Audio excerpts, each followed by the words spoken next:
Continuando con finanzas y mercados internacionales, vamos a explicar todo el contenido de la primera unidad, el entorno financiero global,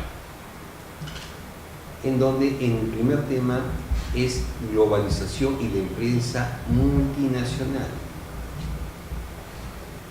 Existe una relación entre la globalización y el crecimiento de las empresas.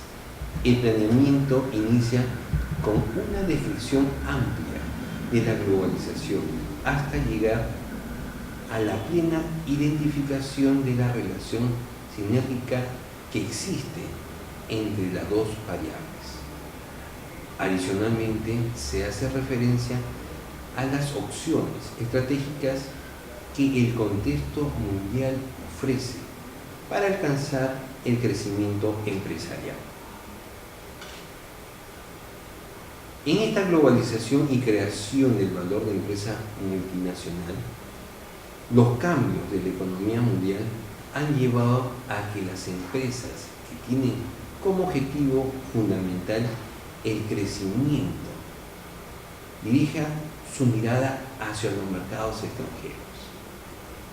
Uno de ellos, por ejemplo, en nuestro país, ¿no?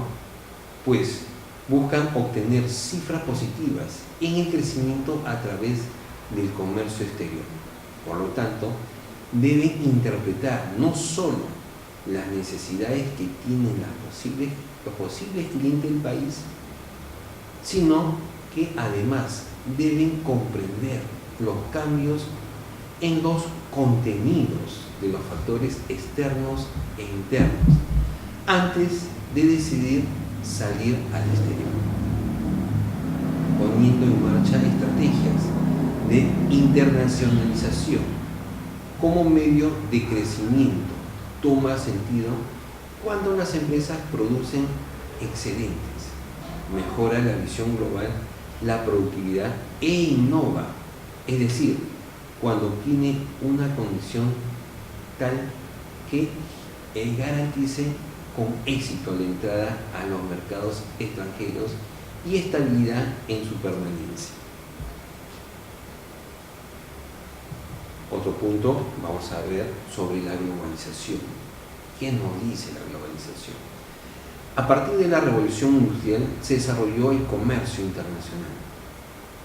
Antes de la Segunda Guerra Mundial, la primera manifestación de internacionalización se presentó con flujos comerciales, exportaciones e importaciones de bienes y servicios. Después de la Segunda Guerra Mundial, los flujos comerciales crecieron debido a los acuerdos de GATT y se da la segunda manifestación de la internacionalización de la empresa, como los flujos de inversión directa de un país a otro. Canals 1994, como por ejemplo, ¿no? Con estas expresiones, el comercio internacional se formalizó y a través de mecanismos de control se consiguió delimitar la actividad comercial, se fijaron las reglas de juego y se establecieron restricciones proteccionistas con la intervención de los gobiernos y los bloques económicos. Vemos ahora el siguiente punto, que es la estandarización de los mercados. Estandarizar todo, eso es lo que nos quiere llevar. En la estandarización de los mercados lleva a la empresa o a las empresas globales a elaborar productos globalmente estandarizados. Mucho ojo con esto. Es decir, que su producto es uniforme y que se vende a la misma manera en todo el mundo. Para las compañías significa la reducción de sus costos de producción y marketing, lo cual eleva sus utilidades. Para las grandes empresas, la estandarización de los mercados garantiza el dominio y control de los segmentos a donde dirigen sus operaciones, razón por la que a través de estrategias, especialmente de publicidad, tratan de imponer dicho modelo. Por ejemplo, tenemos la Coca-Cola, ¿no? Una empresa transnacional que está en todo el mundo, ¿no? ¿Qué es la visión global? El imperativo de la competitividad impone a las empresas una dinámica de cambios intensos que afectan a los métodos de producción, de distribución, las formas de consumo y el patrimonio. Sin embargo, estos cambios no son impedimentos, son respuestas al libre mercado. La visión global se considera como el reconocimiento y la reacción ante las oportunidades internacionales dictadas por el mercado. Es la percepción anticipada de los riesgos que implican la presencia de los competidores extranjeros en todos los mercados y el uso práctico de las redes internacionales de comercialización. La adopción de una visión global logra ser beneficiosa siempre cuando se interpreten de modo apropiado las fuerzas que conducen o frenan la internacionalización de los mercados. En el siguiente punto vamos a ver el crecimiento empresarial, globalización y estrategia. La globalización de la economía conduce a aumentar la presencia de empresas en los mercados internacionales, como lo cual surge así otro escenario para el crecimiento. En este nuevo contexto surgen condiciones particulares que requieren ser manejadas a través de diversos tipos de estrategias. Los objetivos que persigue una empresa a través de una estrategia internacional puede ser, vamos a mencionarlo, ampliar la demanda potencial, diversificar el riesgo comercial con apoyo de clientes y que operan en entornos económicos diferentes y que conocen coyunturas más favorables.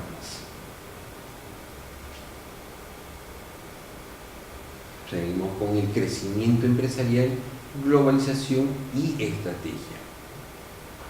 Alargar el ciclo de vida del producto mediante su implante en mercados que no están en el mismo nivel de desarrollo y en los que la demanda global está en expansión, mientras que el mercado doméstico de la empresa exportadora ya está en fase de madurez.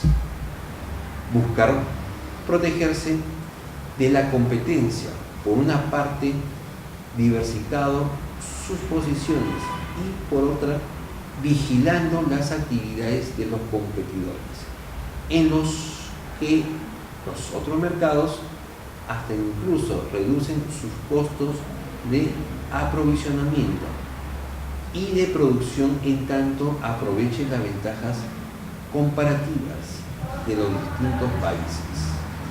Esto lo vemos en Lavín en 1995, ¿no? Y vamos a ver más adelante.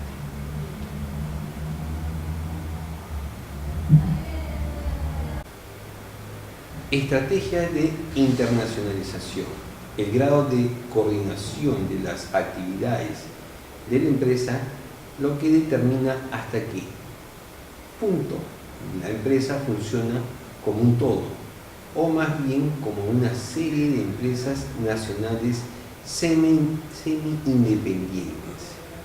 Las dos variables son estructurales y dependen de otras dimensiones, como la eficiencia, la adaptación, el aprendizaje, la diversificación de riesgo, la eficacia en las operaciones, como también la gestión del aprendizaje de la organización.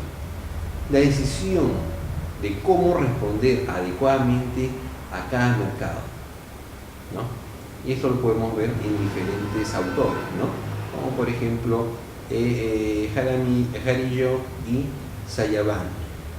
Añade también otras dimensiones como son la elección del producto, las elecciones del momento propicio y las elecciones de la forma de penetración. Podemos mencionar como conclusiones que la crisis en que se encuentran actualmente las empresas las ha llevado a intensificar la búsqueda de nuevas alternativas que les permite crecer y consolidarse. Para aquellas empresas que deciden crecer a través de la conquista de nuevos mercados en el extranjero, la globalización se constituye en un medio que le proporciona el espacio y le fija las condiciones y les compromete a trascender en un plano donde las transformaciones y los cambios se hacen inminentemente. También podemos decir como conclusiones el desarrollo de las nuevas capacidades, el fortalecimiento que ya existen, ¿no? El avance de los procesos del aprendizaje y el perfeccionamiento de una visión global llevan a la empresa a comprometer mayores recursos con el objetivo de alcanzar adecuados niveles de adaptación y de competitividad que les permita interpretar el mundo y las aproxime a la selección de opciones estratégicas ajustables a las circunstancias que minimicen el riesgo y las lleve a obtener cifras positivas del crecimiento. En este contexto se puede concluir que la apertura de fronteras y las aspiraciones orientadas al crecimiento de las empresas se articulan en la promoción de la dinámica del sistema global, donde surgen nuevas posibilidades de participación y las opciones para el desarrollo de nuevos mercados. Ahora vamos a ver en el tema 2 la teoría de las ventajas comparativas. Tenemos la ventaja comparativa, en donde la capacidad de una persona, empresa o país para producir un bien utilizando relativamente menos recursos que otro. Es uno de los fundamentos básicos del comercio entre países, asumiendo como decisivos los costos relativos de producción y no los absolutos. En la teoría de las ventajas comparativas, según la teoría de esta ventaja comparativa, dicha ventaja procederá del costo de oportunidad al que se enfrente en la producción de cada bien. En otras palabras, y aplicando un ejemplo sencillo, para producir plátanos debe sacrificar menos dejando de lado la producción de manzanas, ¿no? Como ejemplo, ¿no? Sigamos. El punto donde nos indica con un sencillo ejemplo y gráfico donde se puede visualizar, ¿no? Como vemos acá, los tres individuos de azul, ¿no? Como parece, pueden producir 6 vinos o 5 quesos, cada uno, mientras que los de rojo puedan hacer 2 vinos o 4 quesos cada uno. Si se especializan y los de azul hicieran vinos y los de rojo quesos y después intercambian sus producciones, ambos saldrán ganando gracias a la especialización y el comercio, debido a que los azules les cueste más fabricar quesos que fabricar vino y cambiarlo con los rojos. Todo ello se debe al efecto del costo de oportunidad, al cálculo de cuántos bienes de tipo A, ejemplo vinos, debo dejar de producir para producir un bien de tipo B que viene a ser los quesos, como lo vemos en el gráfico, ¿no? En el cruce, ¿sí? Ahí lo vemos. Ahora vamos a ver el proceso de la globalización. El proceso. Desde el punto de vista económico, la globalización es un proceso de integración de los mercados a la escala mundial.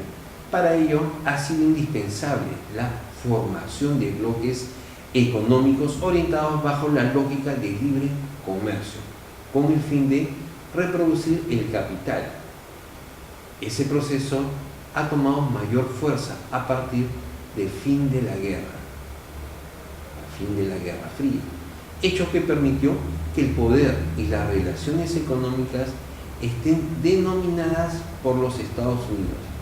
Pero esta hegemonía se enfrenta hoy a bloques como la Unión Europea y otros bloques en Asia, América Latina y África.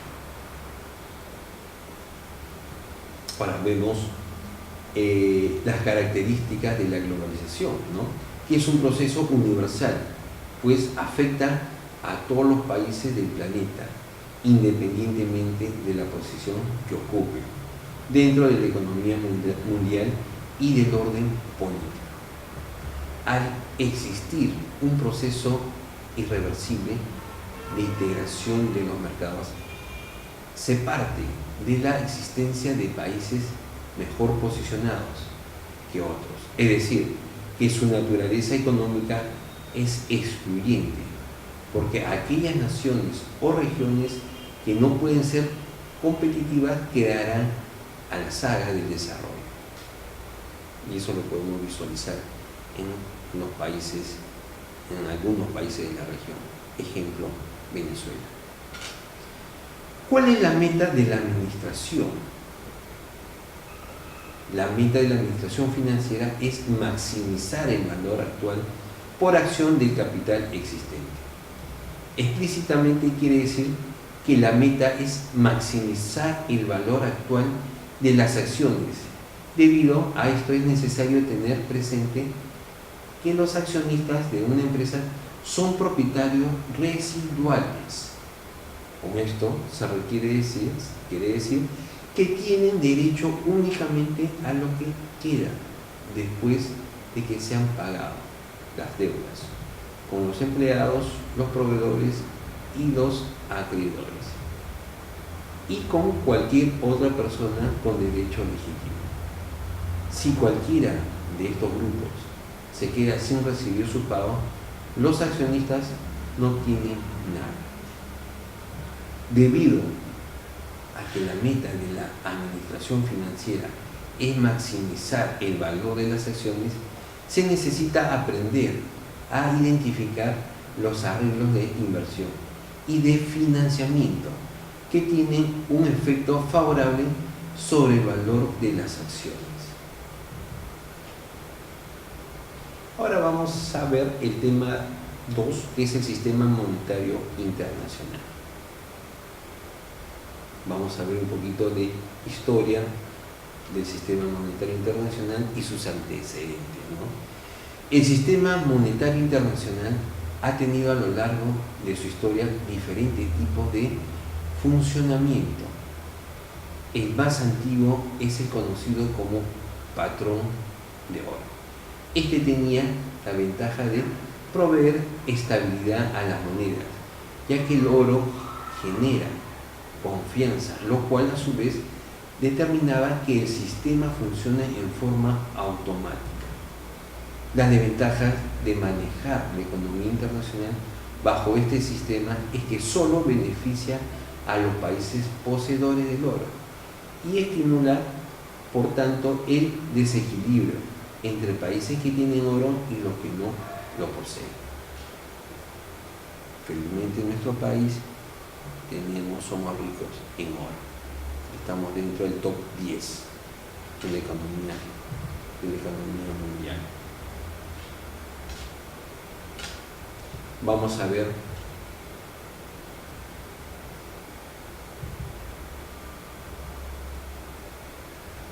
continuamos. Otra forma fue el manejo empleado una moneda fuerte de referencia. Se consideró a la libra esterlina, la cual pasó a ser la unidad de cuenta, aunque el oro sigue siendo la unidad de referencia. El oro es sumamente más fuerte. Si tenemos reservas de oro, nos podemos proteger para cualquier contingencia que se nos presente. También se empleó el sistema de funcionamiento del patrón, cambios dólar, por el cual se establece un tipo de cambio de dólares en oro. Este sistema tuvo como resultado que Estados Unidos ya no suministre todos los bienes que proporcionaba, pues otros países comienzan a exportar más que a importar, y trajo como resultado el aumento del costo del oro, debido a que su extracción se tornó costosa. También tenemos los regímenes monetarios contemporáneos, como el tipo de cambio. Vemos tipo de cambio fijos, vemos el Banco Central fija el tipo de cambio. Debe estar dispuesto a mantenerlo mediante intervenciones en el mercado de divisas. También sus variaciones son devaluaciones o revaluaciones. Se puede presentar en este tipo de cambio en algunos casos, ¿no? En estas variaciones. Se devalúa o se revalúa la moneda. Tipo de cambio flotantes, que son flexibles. El tipo de cambio se fija en el mercado en función de la oferta y la demanda. También tenemos argumentos a favor y en contra de los tipos de cambio, flotantes, flexibles frente a los fijos. A favor tenemos la efectividad de la política monetaria, depende del país. Se puede usar la política monetaria para conseguir los equilibrios internos y externos. Con tipos de cambio fijos, la política monetaria está supeditada al mantenimiento del tipo de cambio. Los países no tienen por qué importar inflación desde el exterior. También tenemos algo favorable, el tratamiento simétrico de todos los países. Los tipos de cambio de todos los países se determinarán a través del mismo mecanismo, el equilibrio en los mercados de divisas, y no por decisiones gubernamentales. En el sistema de tipos de cambio fijos hay una moneda que actúa como líder y que impone sus condiciones al resto, históricamente el dólar americano. Al ajustarse rápidamente los tipos de cambio en los mercados de divisas, pueden actuar como estabilizadores automáticos de los desequilibrios internos y externos. Y la parte en contra, ¿cuál sería la parte negativa? Dice, la disciplina. Si no existe la disciplina en un tipo de cambio fijo, los países pueden hacer políticas fiscales y monetarias súper expansivas, peligro de inflación. Descoordinación en políticas económicas. Si no existe la disciplina de un tipo de cambio fijo, los países no tienen incentivos para coordinarse en sus políticas económicas y se puede generar un problema de descoordinación de políticas entre países. En los mercados de divisas pueden haber movimientos especulativos desestabilizadores que hagan que fluctúen mucho los tipos de cambio y se produzcan efectos negativos sobre el equilibrio interno y externo de los países. La variabilidad de los tipos de cambio en los mercados de divisas genera incertidumbre sobre precios y rentabilidades y por ello perjudica al comercio y a las inversiones internacionales y el crecimiento económico. Ahora vamos a ver el punto de los mercados emergentes. ¿Qué son los mercados emergentes?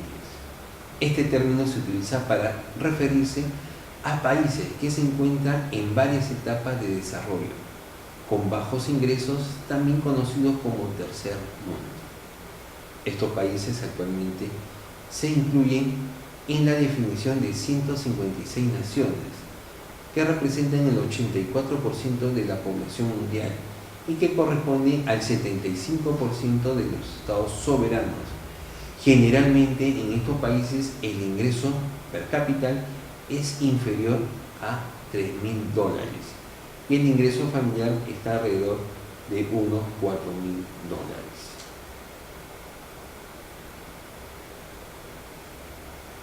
Eso es anuales. Ventajas. Los salarios de los trabajadores son mucho menores que los equivalentes en países desarrollados. Los empleados cuentan con pocos beneficios salariales en términos de seguro, salud, pensión, etc. Cuentan con buenos recursos naturales tales como petróleo, gas, madera y minería.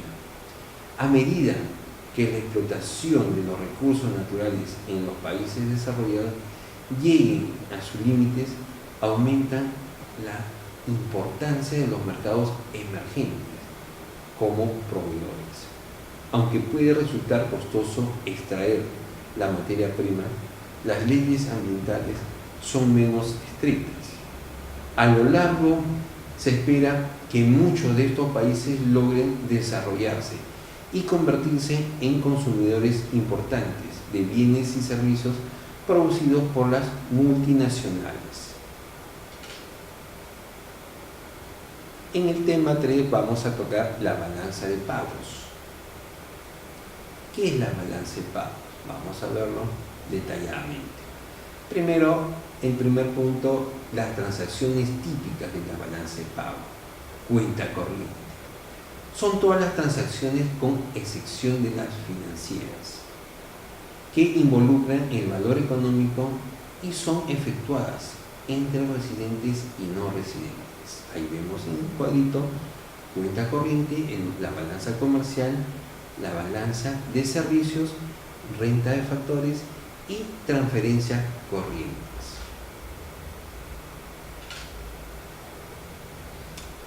Veamos ahora la balanza comercial. Comprende los flujos de comercio de mercancías que realiza el Perú con el resto del mundo a través de operaciones de exportación e importación. En el Perú, la entidad encargada de proveer de información básica con respecto a las exportaciones e importaciones es la Superintendencia Nacional de Administración Tributaria y Aduanera, la SUNAT. En la balanza de servicios constituye un grupo heterogéneo de servicios o comercio, invisibles con el resto del mundo, dentro del cual encontramos transacciones relacionadas con los rubros de transportes, viajes, comunicaciones, seguros y otros servicios. En las transacciones típicas de la balanza de pago tenemos la renta de factores, que incluye los ingresos o los pagos por la utilización de un factor de producción. Pueden ser de tres tipos: renta de propiedad industrial, renta de trabajo y renta de inversión. En las transferencias corrientes comprende las donaciones de bienes y servicios, las donaciones en efectivo y las remesas familiares que realizan los peruanos desde el exterior. Cuentas que integran la balanza de pagos. Tenemos dos grandes bloques de cuentas. Cuentas corrientes relacionadas al comercio de bienes y servicios, al pago de los factores producidos, capital y trabajo. Capta y a un sistema de cuentas sin contrapartida directa que se denomina transferencias corrientes. Los componentes: la balanza comercial, la balanza de servicios, la renta de factores y las transferencias corrientes. También tenemos la cuenta financiera, vinculadas a las transacciones de activos y pasivos, tanto de corto como de largo plazo. En ambos grupos de operaciones rige el principio de la partida doble de la contabilidad. Activo, igual que el pasivo, ¿no? Y el patrimonio, por lo cual todas las operaciones de la balanza de pagos que se asienten en una cuenta tienen un contrasiento en otra, a lo que es lo mismo decir que la suma de todas las cuentas debe ser igual a cero, como si fuese un punto de equilibrio. cuentas que integran la balanza de pagos, ¿no? En esta elaboración, teóricamente se tienen que cuentas corrientes, ¿no? Balanza comercial, balanza de servicios, renta de factores y transferencias corrientes, más, ¿no? Cuentas financieras, capitales privados, capitales públicos y capitales de corto plazo, más el financiamiento excepcional, y todo esto sumado nos da un resultado de la balanza de pagos, ¿no? Esta es la formulita que se tiene que aplicar para la elaboración de la balanza de pagos, ¿sí? Cuenta de capital financiera. La cuenta de capital registra las transferencias de capital por cobrar y por pagar entre residentes y no residentes del país, además de la compra y venta de activos no financieros no producidos entre los residentes y no residentes. La cuenta financiera sirve de contraparte a la cuenta corriente. Explica cómo se financió el déficit o el superávit de cuenta corriente y cuenta de capital. La cuenta de capital financiera, también tenemos el saldo de las cuentas financieras, que se denomina préstamos o endeudamiento neto. En el caso de ser préstamos, significa que la economía proporciona financiamiento en términos netos al resto del mundo. El endeudamiento neto sería el caso contrario. La importancia de la cuenta de capital y financiera es que permite dar seguimiento a la forma en que se compensan los déficits de cuentas corrientes. En la balanza de pagos total, vemos la importancia de la balanza de pagos al evaluar el tipo de cambio en el Perú.